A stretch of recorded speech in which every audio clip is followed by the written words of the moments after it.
No trees, it is said, can go to heaven unless its root reaches down to hell. This profound paradox famously comes from the psychiatrist and psychoanalyst Carl Jung. It illustrates that you cannot achieve profound personal growth, wisdom, or reach your highest potential without first confronting your darker, unseen part of yourself. Welcome back to Light and Shadow. We're going to explore the hidden corners of our inner world to find true spiritual wholeness. This particular podcast I created following a question I received a few weeks ago about how to integrate our shadows. So here it is. So today we're stepping into the dark, but not the darkness of evil or fear. We are talking about the spiritual and psychological concept of the shadow self. In many spiritual circles, there is a heavy focus on love and light. We are told to think positive, raise our vibration, and suppress our anger, envy, or grief. But true spiritual evolution requires the exact opposite. It requires us to look directly into the dark. The legendary Swiss psychiatrist Carl Jung famously said, "One does not become enlightened by imagining figures of light, but by making the darkness conscious." Your shadows are everything within you that you have rejected, denied, or hidden away because you were thought it wasn't acceptable. It's the home of your repressed anger, your hidden desires, your deepest insecurities, and oddly enough, your unfulfilled potential. Today, we will break down what the shadow is through a Jungian lens. Why is it vital for your spiritual growth? And 3 practical steps to integrate it into your life. Part 1, what I call what is the shadow. To understand shadow work, we have to understand how the psyche is built. Carl Jung taught that we all develop a persona.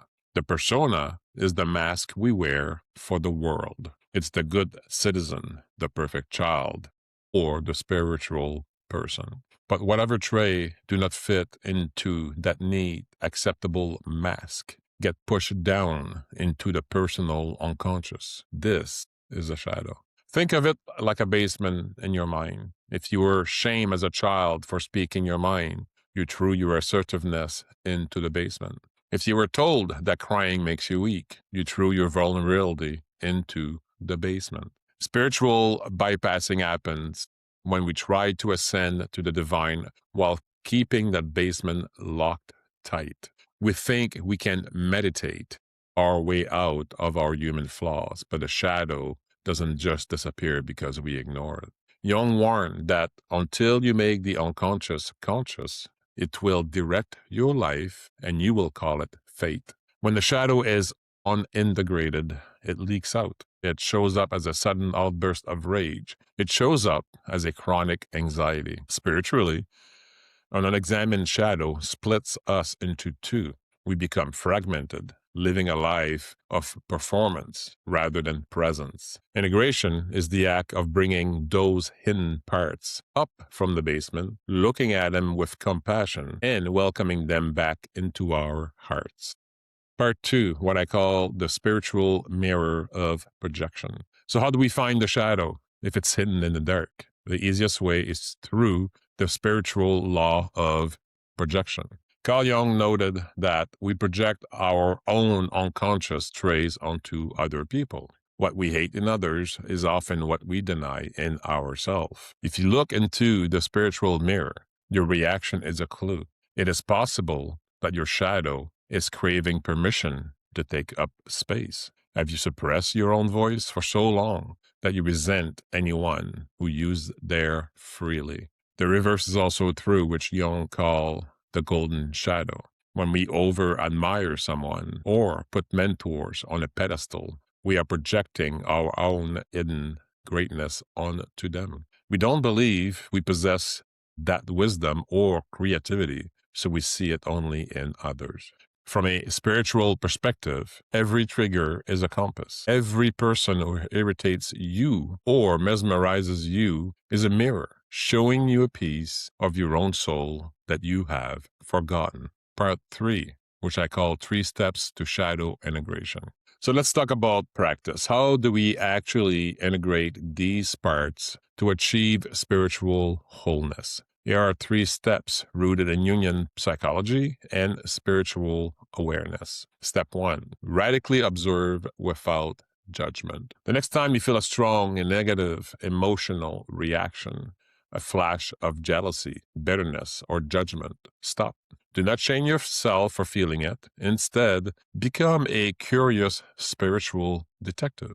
Ask yourself, what part of me is hurting right now? What is this feeling trying to tell me about what I lack or what I am denying myself? Step 2, dialoguing with the shadow. Jung pioneered a technique called active imagination. You can do this through journaling. Sit down and write a letter to your anger, your fear, or your jealousy. Ask it, why are you here? What are you trying to protect me from? Let the emotion answer back on the page. You'll often find that your darkest emotions are just wounded younger parts of you trying to keep you safe. Now, remember when you were a child and you were chastised for doing something that you shouldn't, but it's something that you enjoyed. No, it's your parents might say, well, that's not right in society to do this or do that. Whatever it is, it doesn't matter. And that's why in order for me to claim my shadows, I needed to go inside and fix my inner child, fix all the inner child wounds that I had. And if you look at my first podcast, that's exactly what I'm doing there. And that's what I am teaching how to do. So if you want to know more, you can go to the first one and I will tell you how I healed my child wounds.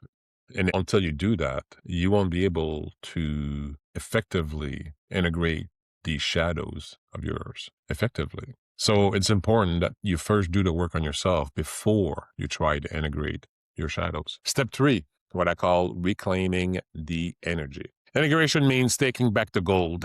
If your shadow contains anger, integrate it by learning to set healthy boundaries. If your shadows contain envy, use that envy as a map to show you what goal you actually want to pursue.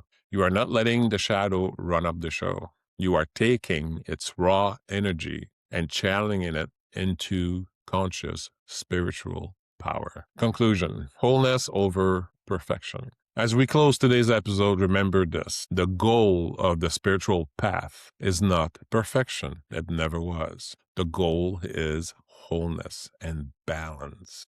Once you have reclaimed your whole self and you are in balance with your light and shadows, that's what spirituality actually is. Not perfection, just wholeness and balance. So you cannot heal by cutting pieces of yourself away. God, the universe, the divine, whatever you choose to call it, does not demand that you be a flawless being of pure light. True divinity is found when you have the courage to love your human darkness just as much as your spiritual light. To end with one final piece of wisdom from Carl Jung: the shadow is a living part of the personality and therefore wants to live with it in some form. It cannot be argued out of existence or rationalized into harmlessness. So step into your basement this week, bring a flashlight of love and curiosity. You might just find that the things you are most afraid of are the exact keys to your freedom.